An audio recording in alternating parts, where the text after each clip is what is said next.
We are a project that is for adults with learning disabilities and difficulties. We are a creative arts centre, so music is the main focus. I'm the choir director, and we have a choir. It's called The Collective, so it's between the actual staff and the people who come to their project. So basically, my kind of thoughts behind it was it's an equalizer, so everybody's the same once they're in our collective. There's nobody that's, everybody's abilities is basically the same.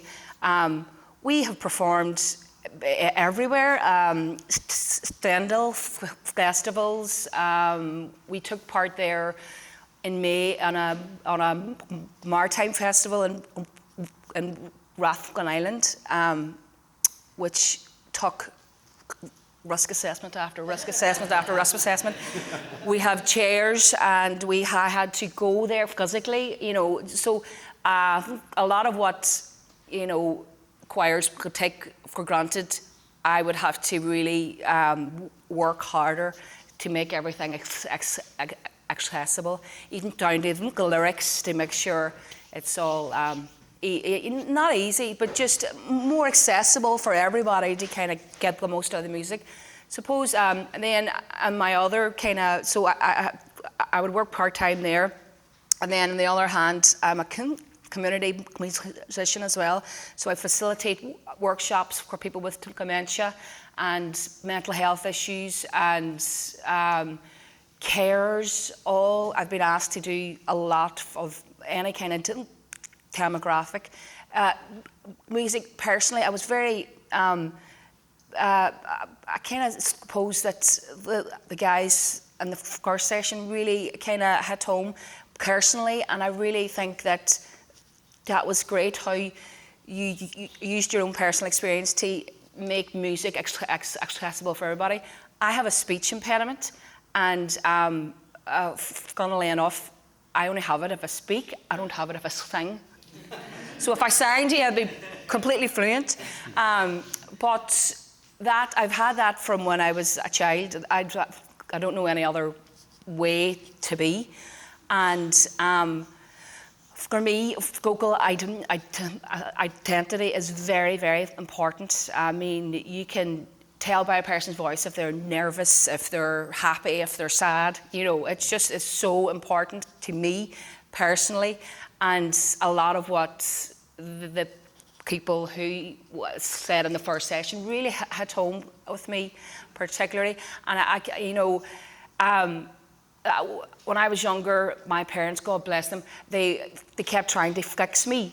And oh God, she can't speak, God love her, she needs help. And I was taking the speech therapy after speech therapy.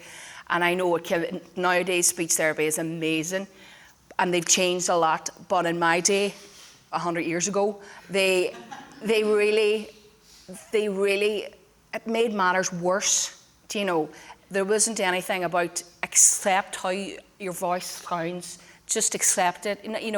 Not accept it, but just, it's you. And now I am a real advocate for people's voices. I don't, no matter what they sound like, or even people who can't speak, very important for me.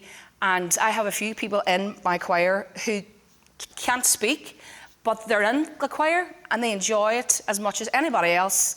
And so it's very important, and I just feel, just always on the go to kind of like preach how important music is for disabilities. Speech impediments aren't classed as a disability, but in my experience, they are it is very disabling, because, it's how we communicate, and so that's been a massive thing for me through my entire life. And now the problem is getting me to shut up, because I am just so, I don't care anymore. It's great. Age is a great thing where you don't give a damn. You really don't. And that's a thing that I've learned from working in the project, that people with disabilities and learn disabilities, they have no hang-ups. They don't care.